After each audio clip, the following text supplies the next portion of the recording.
In militaries throughout history, soldiers have gone into combat with a sidearm to ensure they always have a weapon. While most militaries have issued relatively underpowered sidearms, the countries that gave these pistols and revolvers to their troops wanted to ensure that even if they lost their rifle, they could still pack a devastating punch. To clarify, to make it on this list, the sidearm had to be chambered in at least a 45 ACP and above, or fire some kind of armor-piercing round. As you'll soon find out, though there are many rifle calibers amongst military service rifles, military sidearm calibers are much more limited. However, that has not stopped armies worldwide from issuing some of the most powerful sidearms in military history.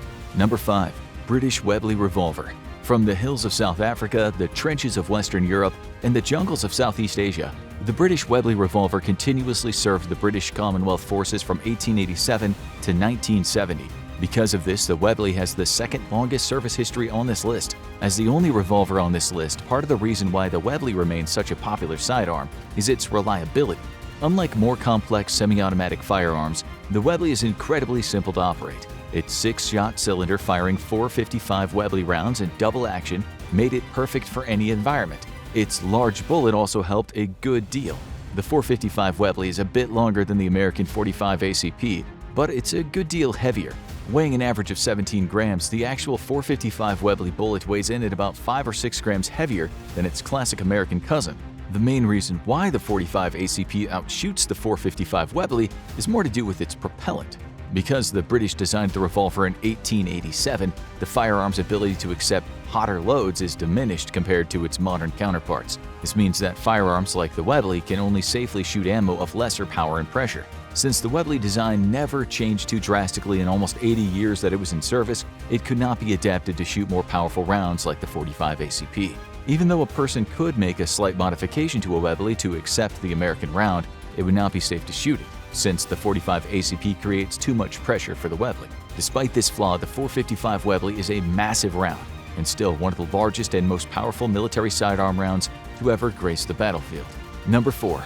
The Russian SR-1 Vektor. None of the sidearms on this list are more shrouded in mystery than this one, and for a good reason.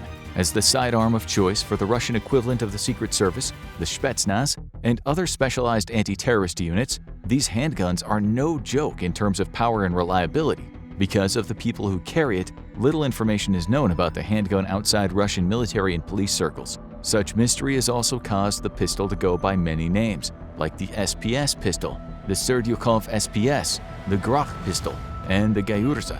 However, all these names refer to the same gun despite what you call it. When you first look at it, you'll see that it mixes the classic Russian Makarov with the European Beretta. Such a look was intentional, since during the 1980s the Russian government wanted to revamp its military sidearms to upgrade them to modern standards. After all, the US and other European militaries had been pumping out tons of new small arms, and the Russians knew they were lagging behind. The Russian military first wanted to develop several strong pistol rounds and build guns around them. The testing lasted years and resulted in 3 new pistol rounds. All of these have since been adopted by the Russian government in various capacities, but the 9x21mm Gyurza rounds were by far the most powerful of the 3. While the 9x21mm Gyurza rounds are just a tad bit longer than the standard 9mm rounds commonly used worldwide, the extra space leaves plenty of room for more propellant. The Russians especially made a new propellant for the rounds and packed more of it into the cartridges. The end result was a muzzle velocity of about 1,450 feet per second, which is about 50% greater than the average muzzle velocity of 1,000 to 1,100 feet per second seen in most common 9mm rounds. The extra energy allows these rounds to pierce armor. During testing, the bullets could penetrate up to 30 layers of Kevlar armor and 4 millimeters of steel at 50 meters. Though body armor technology has certainly advanced since the 90s, especially for military body armor, the rounds are still powerful enough to penetrate most civilian and police body armor. Because of how much energy these rounds have, many nations around the world, including the US, have banned them completely. Whenever the Russian Secret Service travels outside of Russia, they must leave their SR-1 Vektor pistols behind and exchange them for a less powerful sidearm.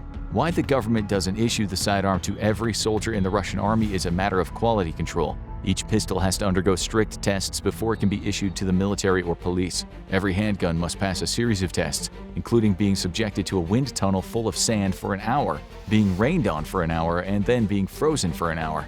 Once the gun goes through all this punishment, if it doesn't fire like it was supposed to, it gets tossed away and a new one is built. Number 3. The Chinese Type 92. The Chinese Type 92 pistol, also known as the QSZ-92, is the standard sidearm of choice for its military and police forces. In contrast, the police are equipped with the less powerful 9mm version. The military fields the much deadlier 5.8mm version.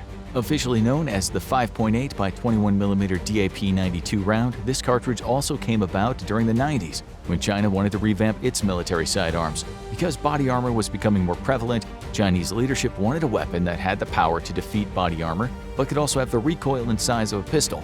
Chinese engineers spent the next several years designing the 5.8mm cartridge as a clone of the infamous FN 5.7 by 28mm round. Despite their similarities, the two pistol rounds have one significant difference in performance. Unlike the Belgian 5.7mm round, the Chinese 5.8mm is designed to punch through body armor and then quickly dissipate energy. The Chinese military wanted the round to mimic the effects of intermediate rifle cartridges like the American 5.56. Just like the 5.56mm, the 5.8mm round will tumble once inside a target. The tumbling effect from a bullet is what causes incredible wound cavities that will take a person out with just a single shot. Despite having about 1/5 the energy of the standard 5.56mm round, the 5.8mm round has about half the speed of the 5.56, but only around 25% lighter. Because of these factors, it's no wonder that tests have shown its ability to pierce 1.5mm of steel out to 100 meters and 4mm of steel to 50 meters. And if you think you can get your hands on one of these guns, think again.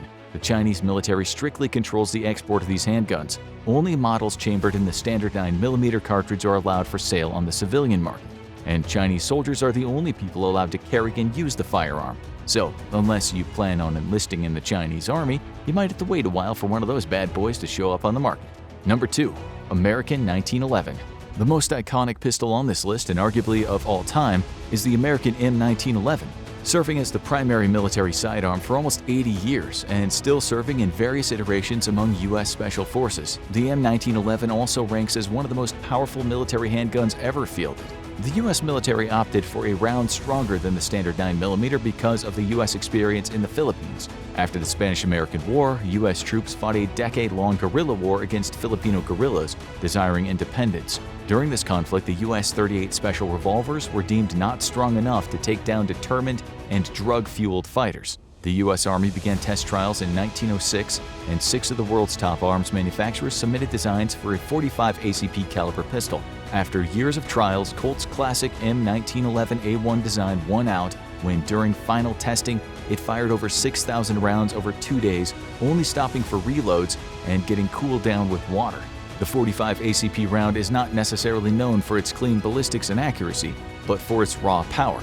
Depending on the load and amount of propellant, the .45 ACP round clocks in at about twice the power of a 9mm round. With further advances in firearm technology, some .45 ACP rounds creep up close to about half of what a 5.56mm round can deliver. Because of its long service life across numerous nations and battlefields, the M1911 was fed with a wide range of makes and models of .45 ACP ammo. Of course, older lots of ammo will be less powerful than newer ones since firearm technology has developed so much in the past 50 years to give older rounds much more power. Despite the disparity of performance, one thing is for sure. The M1911's raw power and reliability made it the military sidearm of choice for millions of troops worldwide when they needed to engage in a short-range fight. Number 1. Belgian FN 5.7. Of course, a list discussing the most powerful military sidearms would be incomplete without talking about the Belgian 5.7 pistol. While it's scientifically proven to be the deadliest pistol a soldier can wield on the battlefield today, many myths exist that need to be dispelled.